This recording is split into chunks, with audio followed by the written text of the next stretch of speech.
What's up guys, it's Bonus here and साथीहरू आजको भिडियोमा म तपाईहरुलाई चाहिँ क्लास 12 को जेनेरेसन बुकमा रहेको द इनर पार्टको बारेमा चाहिँ हल्का नेपालीमा सर्ट एन्ड स्वीट समरी भन्न गइरहेको छु।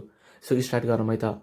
साथीहरू द इनर पार्ट भनेको एउटा पोएम हो जसलाई चाहिँ लोएस सिम्पसनद्वारा लेखिएको छ र राइटरको बारेमा हल्का कुरा गर्नुपर्दा राइटरको जन्म चाहिँ 1923 मा भएको थियो र जब उनी 17 वर्षका थिए, जब उनी चाहिँ 17 वर्षका थिए, उनी चाहिँ जमैका JAMAICA जमैका भन्ने ठाउँबाट युनाइटेड स्टेटमा चाहिँ बसाइ सरे अथवा इमाइग्रेटेड भए र बसाइ सरिसकेपछि जब दोस्रो विश्वयुद्ध भएको थियो, सुरु हुन लागेको थियो सेकेन्ड वर्ल्ड वार, त्यति बेला उनी चाहिँ US आर्मीमा जोइन भए, भर्ती भए। यो त भयो राइटरको बारेमा हल्का डिटेल है त। फुल्ली तपाईहरुलाई डिटेल जान्न छ भने तपाईहरुले यो लाइनहरुमा पढ्न सक्नुहुन्छ। र अब म तपाईहरुलाई चाहिँ यो पोएमको बारेमा भन्छु, यो पोएम केको बारेमा हो त्यो भन्ने छु है त। सो पोएम बुझ्नु भन्दा पहिला हामीले टपिक हेरौँ। टपिक रहेको छ the inner part. The inner part भन्ने बित्तिकै हामीले नेपालीमा के बुझ्छौं? इनर पार्ट भन्ने बित्तिकै भित्री भाग, भित्री भाग भनेर बुझ्छौं हैन त। अनि भित्री भाग त भनियो, अब भित्री भाग चाहिँ केको? अब म तपाईहरुलाई यसको बारेमा भन्ने छु है त। So guys, the inner part भनेको एउटा यस्तो पोएम हो जसमा राइटरले अमेरिकाको बारेमा देखाएका छन्। अमेरिकाको दुईटा कुरालाई यहाँ देखाएका छन्। एउटा भनेको चाहिँ दोस्रो विश्वयुद्धपछि अमेरिका जुन तरिकाले विकास भयो नि, त्यो विकास भएको, त्यो इम्प्रुभमेन्ट भएको, त्यो डेभलपमेन्ट भएको अमेरिकाको बारेमा चाहिँ राइटरले पहिलो कुरा गरेका छन्। र दोस्रो कुरा चाहिँ यो पोएममा के लेखेका छन् अथवा के भनेका छन् भन्दाखेरि दोस्रो विश्वयुद्धपछि अमेरिका विकास भए तापनि हरेक क्षेत्रमा अमेरिका चाहिँ टपमा भए पनि डेभलपमेन्टको जुन चाहिँ क्षेत्र छ त्यसमा चाहिँ त्यो चाहिँ अगाडि पुगे पनि भित्रैदेखि जुन चाहिँ भित्री अमेरिका छ त्यो भित्रदेखि त्यो अमेरिका चाहिँ मरिसकेको छ। अमेरिकाको मान्छेहरुमा चाहिँ ह्युम्यानिटी छैन, मानवता भन्ने कुरा छँदै छैन। उनीहरूले चाहिँ आफ्नो कल्चर, आफ्नो रिलिजन, आफ्नो परम्परा अथवा जे पनि हुनुपर्ने गुण हो त्यो सबै उनीहरूले बिर्सिसकेका छन् भनेर चाहिँ राइटरले अमेरिकाको भित्री भाग द इनर पार्टको बारेमा पनि कुरा गरेका छन् है त यो पोएममा। सो तपाईहरुले चाहिँ बुकमा पनि हेर्न सक्नुहुन्छ गाइज। यहाँ सेकेन्ड प्याराग्राफमा एज यु क्यान सी यहाँ सबै कुरा भनिएको छ। सो म तपाईहरुलाई पढेर भन्छु है त। The inner part describes a superficially improved condition of a American civilization after the second world war. दोस्रो विश्वयुद्धपछि अमेरिका जुन सतही रूपले विकास भयो, त्यो विकास भएको अमेरिकाको बारेमा यो पोएममा डिस्क्राइब गरिएको छ। इन द फर्स्ट 3 स्ट्यान्जर्स, यो फर्स्ट 3 स्ट्यान्जर्समा चाहिँ त्यो कुरालाई चाहिँ भनिएको छ भने त्यसपछि चाहिँ then goes on to show how the country is spiritually vile and corrupt. Humanity is a merry word in a country that is spiritually dead. र जुन तरिकाले विकास भयो त्यो आफ्नो ठाउँमा छ, तर विकास भए तापनि अमेरिकाको जुन चाहिँ भित्री भाग छ, इनर पार्ट छ, त्यो भने बिग्रिसकेको छ, मरिसकेको छ। जुन चाहिँ आध्यात्मिक रूप छ त्यो मरिसकेको छ। र ह्युम्यानिटी भनेको एउटा यस्तो चिज हो अमेरिकनहरुमा जुन चाहिँ तिनीहरुमा छँदै छैन, त्यो मरिसकेको छ। र देश कसरी बिग्रेको छ भन्ने कुरा पनि राइटरले यो पोएममा चाहिँ भनेका छन्। सो गाइज, अब म तपाईहरुलाई चाहिँ यो पोएम लाइन बाइ लाइन भन्ने छु र नेपालीमा पनि भन्ने छु है त। सो फर्स्टमा हेरौँ के छ। When they had won the war and for the first time history, Americans were the most important people. जब अमेरिकाले चाहिँ दोस्रो विश्वयुद्धमा पार्टिसिपेट गर्यो र गरिसकेपछि अमेरिकाले चाहिँ दोस्रो विश्वयुद्धलाई जित्यो। जितिसकेपछि हिस्टोरीमै पहिलो पटक विश्वभरि अमेरिकाको नाम चाहिँ प्रसिद्ध भयो। सबै मान्छेहरूले चाहिँ अमेरिका भन्ने बित्तिकै, अमेरिकन्स भन्ने बित्तिकै उनीहरूलाई चाहिँ इम्पोर्टेन्स दिन थाले, अमेरिकन्सको चाहिँ वाह गर्न थाले। र त्यति मात्र नभएर अमेरिकाले चाहिँ आफ्नो देशको हरेक क्षेत्रमा चाहिँ डेभलपमेन्ट गर्यो, इम्प्रुभमेन्ट गर्यो। सो गाइज, अब त्यसपछि के छ भन्दाखेरि when the leading citizen no longer lived in their shirt sleeves and their wives did not sketch in public just when they had stopped saying ghost. So उनीहरूले दोस्रो विश्वयुद्ध जिते, सबैजनाले उनीहरूलाई रेस्पेक्ट गर्न थाले। त्यसपछि के भयो भन्दाखेरि बिस्तारै बिस्तारै उनीहरूले चाहिँ आफ्नो परम्परा, आफ्नो कल्चर जे पनि छ उनीहरूले पछाडि त्यो सबै कुरालाई चाहिँ बिर्सिँदै आए र उनीहरूले चाहिँ फर्मल ड्रेस लाउन थाले, shirt, tie, coat pant, suit boot हैन पुरा लाएर उनीहरू चाहिँ हिँड्न थाले। र उनीहरूले चाहिँ सर्टको स्लिप्सहरू चाहिँ लाउन छाडे, जुन चाहिँ उनीहरूले पहिला पहिला लाउँथे त्यो उनीहरूले चाहिँ लाउनलाई छाडे होइन।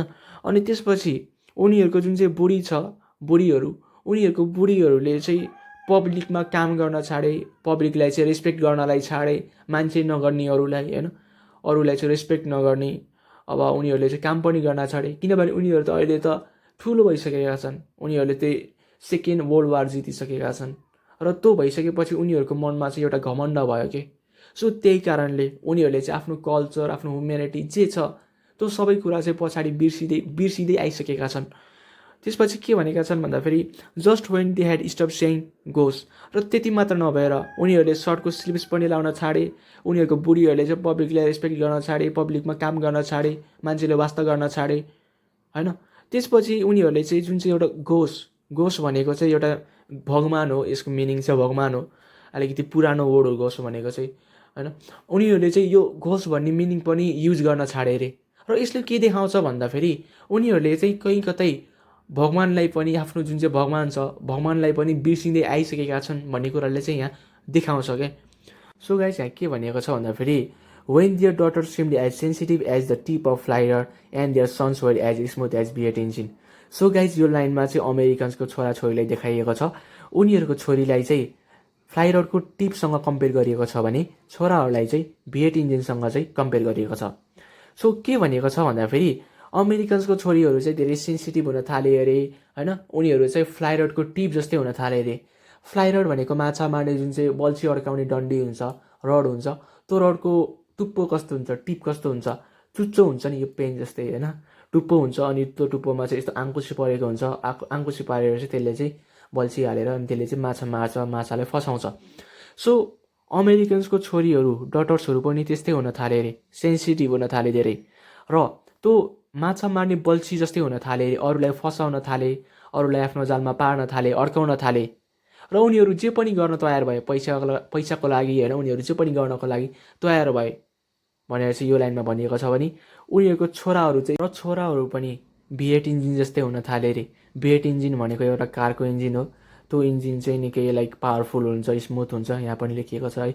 सो उनीहरू पनि V8 इन्जिन जस्तै हुन थाले अरे के, आफ्नो पावरफुल जुन चाहिँ शक्ति छ त्यो अरूलाई देखाउन थाले, आफ्नो स्मुथनेस चाहिँ जो सबैले देखाउन थाले, एक्सपोज गर्न थाले आफ्नो स्मुथनेस। सो त्यो छोराछोरीको बारेमा चाहिँ यो लाइनमा भनिएको छ। र के भन्न खोजिएको भन्दाखेरि त्यो छोराछोरीहरू चाहिँ लाइक एउटा म्यान, एउटा ह्युमन बिङ नभएर उनीहरू चाहिँ एउटा अब्जेक्ट जस्ता भइसकेका छन् अहिले भनेर चाहिँ यो लाइनहरूमा चाहिँ भन्न खोजिएको। सो गाइज लास्टमा के भनिएको छ भन्दाखेरि prize examining the entrails of birds found the heart misplaced and seeds as black as death imitating a strange order. So guys यहाँ तपाईँले बर्ड्स देख्न सक्नुहुन्छ, यो बर्ड्स भनेको चाहिँ लाइक अमेरिकन्सलाई देखाउन खोजेको हो, अमेरिकन्स। र यो प्राइस भनेर चाहिँ पुजारी जस्तो मान्छे, एजुकेटेड ठुला मान्छेहरूले भन्न खोजेको हो। र यो सिड्स भनेर चाहिँ अमेरिकन्सको फिलिङ्स, ह्युम्यानिटी त्यसलाई देखाउन खोजेको हो। सो हेर त म एक्सप्लेन गर्नेछु के भनेको। सो जब एजुकेटेड मान्छेहरू, जब ठुला मान्छेहरूले चाहिँ अमेरिकन्सको भित्री भागलाई इक्जामिन गर्न थाले, त्यो एक्जामिन गर्ने क्रममा उनीहरूले के थाहा पाए अथवा के भेटाए भन्दाखेरि अमेरिकन्सहरूको जुन चाहिँ मन छ, मुटु छ, त्यो मरिसकेको छ, त्यो जिउँदो छैन। उनीहरूमा ह्युम्यानिटी, मानवता भन्ने अहिले केही पनि बाँकी छैन, त्यो कालो भइसकेको छ, ब्ल्याक भइसकेको छ, मरे सम्मान भइसकेको छ। र त्यो अमेरिकन्सहरू, त्यो मानवता हराएको अमेरिकन्सहरूले चाहिँ अहिले दुर्गन्ध छरिरहेका छन्, अथवा अमेरिका अथवा अरू अन्य ठाउँमा चाहिँ उनीहरूले चाहिँ दुर्गन्ध छरिरहेका छन् भन्ने कुरालाई चाहिँ यहाँ देखाउन खोजिएको छ।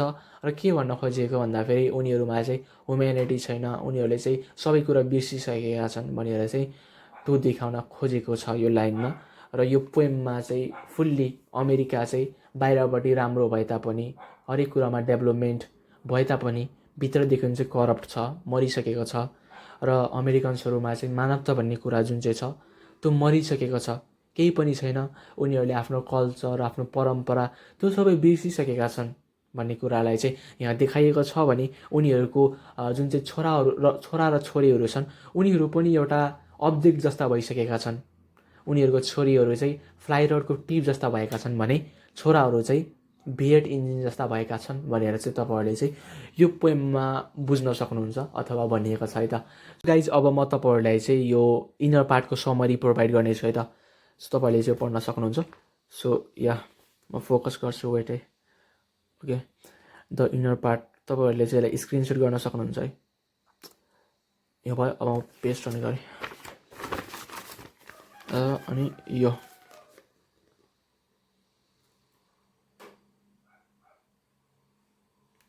ओके।